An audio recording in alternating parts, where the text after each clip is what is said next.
지난주 목요일부터 해서 오늘까지 GS건설의 주가가 연일 급락세를 보여주고 있죠.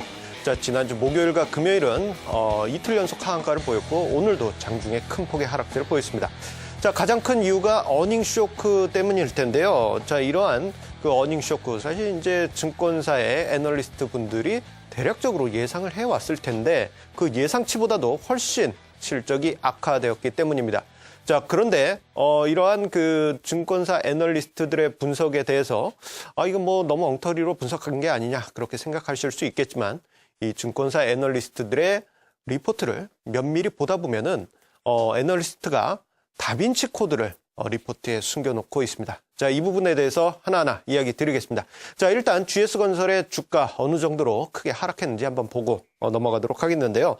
GS건설의 주가 흐름을 보게 되면 이게 이제 지난 금요일까지의 주가 흐름입니다. 오늘은 저기서 더 많이 하락을 했겠죠. 1분기 어닝 쇼크가 발표된 이후에 기관이 동반해서 매도를 하면서 하한가로 만드는 그런 모습을 보여주었습니다. 보통 이제 어닝 쇼크가 나오게 되고 증권사 리포트가 이어서 나오게 되면은 기관 쪽에서는 손절매 내지는 또는 이익 실현 차원에서의 매도가 나오게 되는데 이번에 GS건설 같은 경우에는 손절매성의 기관의 매도가 대량으로 나왔다라고 볼 수 있겠습니다. 그런데요. 애널리스트들이 이제 미리 이제 부정적인 리포트를 강하게 내면 되지 않겠느냐 이렇게 생각하실 수도 있겠습니다. 그런데요. 애널리스트 입장에서는 여러 가지 딜레마가 있습니다. 그러다 보니까 부정적인 리포트를 쓰지 못하는 그러한 부분이 있는데요.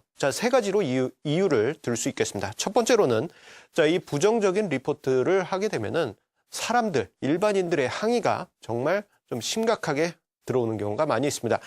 만약에 이제 어떤 특정 기업에 대해서 리포트를 매우 부정적으로 강력 매도다라고 이렇게 이제 리포트가 나오게 될 때는 바로 다음날 아침에 항의성 전화가 해당 애널리스트한테 전화가 빗발치게 됩니다. 그런데 이런 항의 전화 받기만 해도 스트레스가 많이 받게 되죠. 그런데 이 그냥 단순한 항의로 끝나는 게 아니라 살해를 하겠다 이러한 정말 생명을 위협하는 항의도 들어가기 때문에 애널리스트 입장에서는 은근한 스트레스로 계속 작용을 하게 되고요. 그리고 펀드 매니저와의 관계를 보게 되면은 약간은 펀드 매니저와 상하의 관계에 있는 부분이 있습니다. 약간은 펀드 매니저가 윗선에 있는 그런 부분이 있다 보니까 펀드 매니저에게 잘 보이기 위한 그런 리포트가 나올 수밖에 없는 그런 부분이 있습니다. 그러다 보니까 이 펀드 쪽에서 보유한 종목에 대한 그런 리포트는 매우 부정적으로 이 리포트를 낼 수 없게 되고 그러다 보니까 강력 매도라는 의견은 정말 그 큰 담력을 가지고 내기 어려운 그런 상황이 있게 됩니다.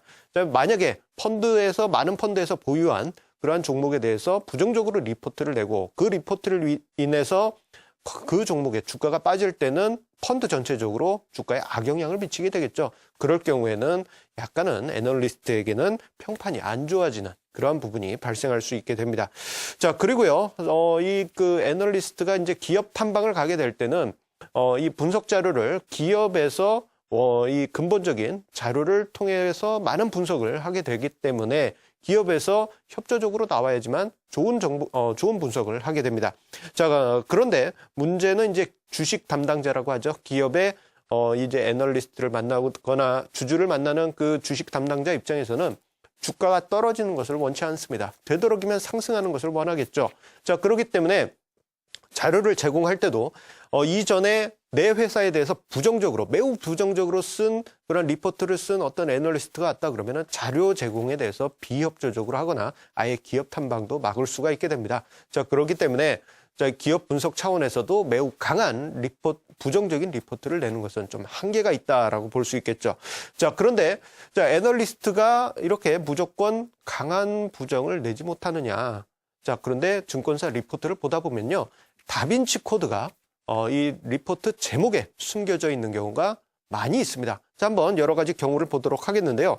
이번에 GS건설 같은 경우에도 많은 증권사에서 애널리스트들이 이제 다빈치 코드를 숨겨놨습니다. 쭉 지금 화면상에 보시게 되면요. 교보증권 같은 경우에는 실적 악화 당분간 지속될 수 있다라는 그러한 제목을 섞었고요. 미래에셋증권도 2013년 쉽지 않은 해다 이런 얘기도 있었으며 대신증권도 13년에 성장통 피하기 어렵다. 한국증권도 턴어라운드를 논하기 이르다. 삼성증권 또한 해외 수주잔고 원가 재정산 후유증에 대한 지속이 불가피하다라는 내용이 있는 등 많은 증권사 리포트에는 일단 제목에는 부정적인 내용이 섞여 있습니다. 그런데 투자 의견은 흥미롭게도 투자 의견은 중립 내지 어떤 증권사는 매수 의견이 적혀 있죠. 그렇기 때문에 보통 투자 리포트를 보실 때는 투자 의견 중립이냐 매수냐 이러한 부분을 중요하게 보시는데 제목을 보시게 되면은 이 애널리스트가 숨겨놓은 다빈치 코드를 볼 수 있겠다라고 말씀드릴 수 있겠습니다. 따라서 이 증권사 기업 분석 리포트를 보실 때는요. 제목을 아주 중요하게 면밀하게 살펴보시라는 점을 이야기 드리겠고요. 투자 의견이 아무리 매수 의견이 적혀 있다 하더라도 제목에서 부정적으로 나와 있을 때는 정말 이 애널리스트가 이 투자 의견을 어쩔 수 없이 매수로 표시를 했지만 진짜 하고 싶었던 얘기는 제목에 표시된 대로 정말 부정적이구나 이렇게 생각을 하시면 되겠습니다. 따라서 애널리스트가 숨겨놓은 다빈치 코드는 제목에 있다는 점 꼭 기억하시면서요. 증권사 리포트 보실 때 이게 뭐 매도 의견이 왜 없냐 이렇게 생각만 하지 마시고 제목 속에 애널리스트는 정말 하고 싶었던 얘기를 숨겨놨다는 점 마지막으로